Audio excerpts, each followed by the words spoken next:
Hello friends, students and people watching this particular video on Online Shine app.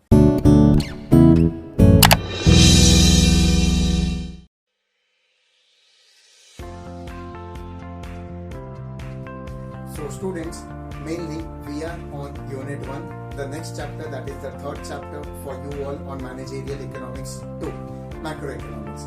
So macroeconomics का जो third chapter है, मैं एक बार आपको रिवाइज करा दूं पिछले वीडियोस कौन से थे. The first one was introduction to macroeconomics, that is to your subject. Second was circular flow of national income in any economy. And the third topic जो आज हम लोग करेंगे through this video is on concepts और elements of national income. ठीक है, सो सीधा point पे आ जाते हैं कि when I talk about national income, it basically means what. ठीक है, डेफिनेशंस आप सबने 11-12 स्टैंडर्ड से हमेशा पढ़े हो कि national income means the total income of an economy. But let me tell you slightly in detail. National income mainly talks about the value of all the goods and services which is manufactured or produced in an economy. उसका हर एक चीज जो आपके आसपास आपको अभी भी नजर आ रहा है, including your mobile phone, computer, headphone, tripod stand और anything that you can see at this point of time. आपका बिल्डिंग, आपका सोसाइटी, उसका gate, each and everything which has been produced out of raw material to semi-finished or finished goods, उसका जो valuation बनता है तो ये टोटलिटी में जाके नेशनल इनकम बनता है. सो this is the definition of national income, that is value of all the goods and services summed up together, the sum of all the value of goods and services, that is national income. Having said that, there are certain elements of national income. पहले मैं ये बता दूं, national income तीन तरीके से हम major कर सकते हैं. One is the national income itself, total of the that is the production itself, जो मैंने अभी शेयर किया कि total of value of production in an economy. one.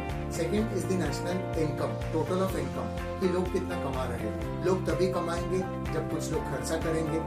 Therefore national production is equals to national income is equals to national expenditure. ठीक है, इन तीन तरीके से हम नेशनल इनकम को मेजर कर सकते हैं in an economy. Now moving ahead with this, what are the elements of or concepts of national income? The first is personal income. Personal income talks about कि मैं अलग अलग सोर्सेज से कैसे कमा लेता हूँ. So for example, if I am a chartered accountant, so I may earn from my own office. Secondly, I can file return for certain companies etc. अलग से, right? So first is this. Second is I may work with a company also as an employee. The third one can be I take some certain visiting or guest lectures or seminars in certain colleges, okay, of Mumbai or anywhere mainly. So ये सारे amounts का total various sources से जो पैसा मैं कमा रहा हूँ, इन सबका total sums up to be my personal income. Then comes disposable income. Disposable income वो है कि मेरे पर्सनल, मैंने सारे फॉर्मूलाज के साथ शॉर्ट नोट्स यहाँ पे शेयर किया कि पर्सनल इनकम फाइनली वो हो जाता है जो बेयर मिनिमम मेरे टैक्सेस वगैरह को माइनस करके मेरे पास आ जाता है. But disposable income is finally मेरे हाथ में स्पेंडेबल फॉर्म में कौन सा अमाउंट बचता है. That is your second concept और element of national income. Social security contributions, penalties, fines, अगर कुछ गलती हो गई है, मैंने कोई फॉर्म लेट भरा है, कोई एप्लीकेशन लेट भरा है, या तो कोई रूल ब्रेक हो गया मेरे से. Apart from that taxes, corporate tax, partners को प्रॉफिट शेयर करना है मेरे बिजनेस से एंड सो ऑन. तो फाइनली जो बचता है मेरे पास, that is my disposable income which I can dispose any how I want, spend. The third comes to your per capita income. So per capita income की जब मैं बात करूं as one of the concept of national income, it is average income of every individual, me and you, in an economy. तो इसका formula basic है, कैसे जाता है कि टोटल ऑफ नेशनल इनकम, हमारे देश का पूरा income divided by population of the country. Any country में पर कैपिटा इनकम ऐसे ही निकाला जाता है. इंडिया का लगभग ऑन एन एवरेज पर कैपिटा इनकम 11 से 12 हजार पर मंथ चल रहा है, जो बहुत अच्छा नहीं है दोस्तों. ये तकरीबन 20 to 30,000 तक जाएगा तो हम बोल सकते हैं कि ऑन एन एवरेज एक नागरिक अच्छा कमा. The next is real income. Real income talks about कि जैसा आपने देखा होगा, आपके बाप दादा फोर फादर्स हमेशा कहते हैं कि हमारे जमाने में 100 रुपए की बहुत कीमत थी, आज तो वैल्यू ही नहीं रहा. तो same real income is the money that you have at present considering the inflation rate. तो आज अगर आपके पास 100 रुपया है, एक साल पहले से अगर मैं कंपेयर करूँ, एक्चुअली 93 रुपीज है आपके पास. क्यों? क्योंकि 6 से 7% के हिसाब से इन्फ्लेशन हर साल बढ़ रहा है. This four you have to remember together: personal income, disposable income, पर capita income and real income. How I remember, जैसा मैं आपसे बिना कहीं पे भी देख के शेयर कर रहा हूँ आपसे। Okay, so that learning part you should develop conceptually, practically आपको याद रखना। The rest 4 which is going to come is, जो आपने लगभग 11th में पढ़ा, GDP, gross domestic product. It talks about, जो फॉर्मूला आप सबको पता है students, you all are quite expert in that, C plus I plus G plus X minus M. Consumption expenditure of the people, investments of the people, government expenditure, government जो society के प्रति खर्चा करती है वो, या देश की तरफ, okay, plus exports minus the imports, because इसमें वही सारी चीजें, वही अमाउंट्स लेंगे जो देश में खर्चा हो रहा है, देश के लिए खर्चा हो रहा है। ओके, देश में is much more important. So C plus I plus G plus exports, but imports निकालने होंगे क्योंकि वो इम्पोर्टेड प्रोडक्ट्स कहीं कोई और देश में बने तो वो उनकी जीडीपी में ऐड होंगे। So this is about GDP, that is the production domestically done in our economy. The next is NDP, ये था gross domestic product.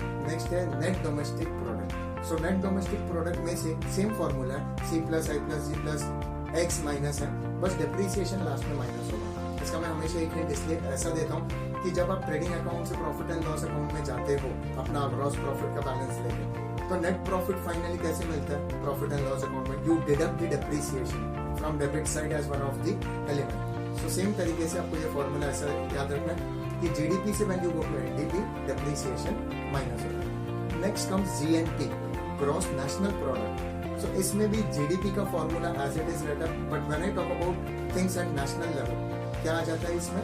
National level में यह आ जाता है कि रिसिप्ट्स माइनस पेमेंट्स, एक फॉर्मूला जुड़ जाता है कि हमारे लोग वो कंट्री में जाके कितना कमा रहे हैं और इंडिया में भेज रहे हैं, और उनके लोग जो यहाँ पे है, राइट, वो हमारे देश से कितना पैसा वहां लेके जा रहे हैं। तो receipts minus payment, it can be for goods, it is mainly for services friends and students, services. Lastly GNP हो गया, तो NNP में gross national product minus depreciation as a formula.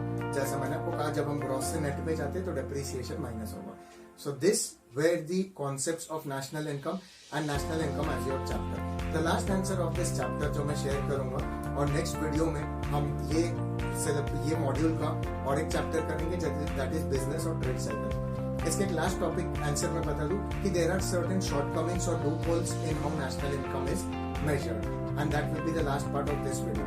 One is कभी कभी डबल काउंटिंग हो जाता है कुछ इनकम का या कुछ एक्सपेंडिचर का, तो government has to be very careful with that कि नेशनल इनकम एक रॉन्ग अमाउंट ना निकले, क्योंकि उसके हिसाब से सारे पॉलिसीज प्लान होते हैं। द सेकेंड पार्ट इज कि कुछ अमाउंट गवर्नमेंट के निगरानी में नहीं आते, जो अमाउंट हम टैक्स नहीं भरते या वो ब्लैक मनी में चला जाता है। सो वो अमाउंट पता करना और नेशनल इनकम में ऐड करना काफी मुश्किल हो जाता है।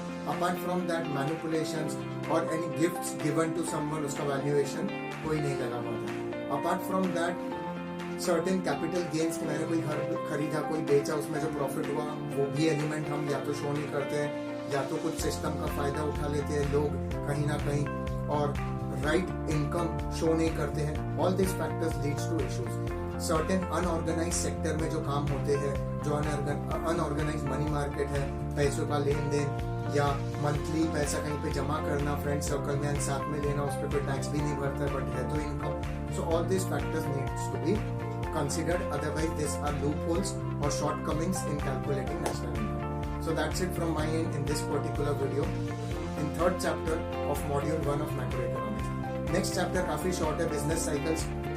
मेरे images और PPTs देख के आपकी काफी चीजें clear हो जाएंगे when you listen to the explanation as well. So stay tuned to online sign up and Professor Rahul Mukherjee's economics lecture. It will be quite interesting till the end. और आपको बहुत सारा प्रैक्टिकल नॉलेज दूंगा because I am associated with corporates as well along with the education sector, being a professor of Mumbai college, that will help you a lot. Okay, so do your preparations and studies very well. Stay tuned, see you all in the next video.